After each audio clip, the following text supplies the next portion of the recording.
Purgatory, Part 2, The Mystery of God's Mercy. Chapter 6, Consolations of Purgatory, the Blessed Virgin Mary, Privilege of Saturday, Venerable Paula of Saint Teresa, Saint Peter Damian, and the deceased Marozi. It is especially on certain days that the Queen of Heaven exercises her mercy in purgatory. These privileged days are first all Saturdays, then the different feast days of the Blessed Virgin, which thus become as festivals in purgatory. We see in the revelations of the saints that on Saturday, the day especially consecrated to the Blessed Virgin, the sweet Mother of Mercy descends into the dungeons of purgatory to visit and console her devoted servants. Then, according to the pious belief of the faithful, she delivers those souls who, having worn the holy scapular, enjoy this Sabbatean privilege, and afterwards gives relief and consolations to other souls who had been particularly devout to her. A witness to this was the Venerable Sister Paula of Saint Teresa, a Dominican religious of the convent of Saint Catherine in Naples. Being wrapped in ecstasy one Saturday and transported in spirit into purgatory, she was quite surprised to find it transformed into a paradise of delights, illuminated by a bright light instead of the darkness which at other times prevailed.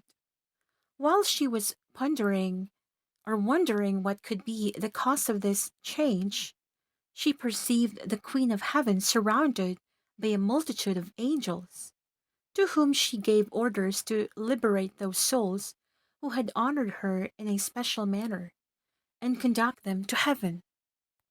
If such takes place on an ordinary Saturday, we can scarcely doubt that the same occurs on feast days consecrated to the Mother of God. Among all other festivals, that of the glorious Assumption of Mary seems to be the chief day of deliverance. Saint Peter Damian tells us that each year, on the day of the Assumption, the Blessed Virgin delivers several thousands of souls. The following account of a miraculous vision illustrates this subject.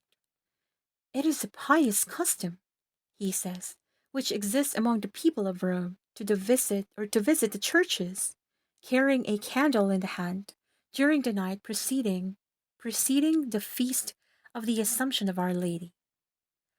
Now it happened that a person of rank, being on her knees in the Basilica of Araceli and the Capitol, saw before her, prostrate in prayer, another lady, her godmother, who died several months previous. Surprised and not being able to believe her eyes, she wished to solve the mystery, and for this purpose placed herself near the door of the church. As soon as she saw the lady go out, she took her by the hand and drew her aside.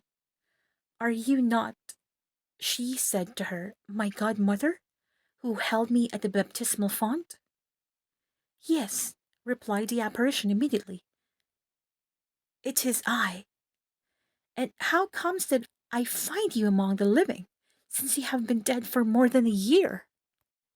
"Until this day I have been plunged in a dreadful fire, on account of the many sins of vanity which I committed in my youth.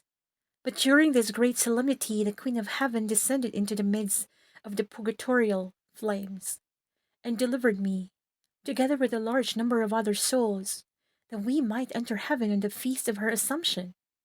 She exercises this great act of clemency each year, and on this occasion alone, the number of whose and those whom she has delivered equals the population of Rome."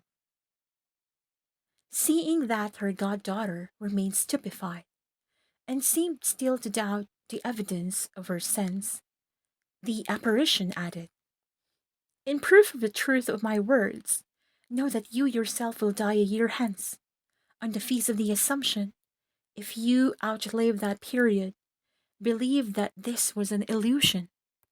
Saint Peter Damian concluded that this recital by saying that the lady or the young lady passed the year and the exercise of good works in order to prepare herself to appear before God. The year following, on the vigil of the Assumption, she fell sick and died on the day of the feast itself, as had been predicted. The Feast of the Assumption is then the great day of Mary's mercy towards the poor souls. She delights to introduce her children into the glory of heaven on the anniversary of the day on which she herself first entered its blessed portals. This pious belief, adds Father Love, is founded on a great number of particular revelations. It is for this reason that in Rome, the Church of Saint Mary in Montorio, which is the center of the Ark of Confraternity of Suffrages for the Dead, is dedicated under the title of the Assumption.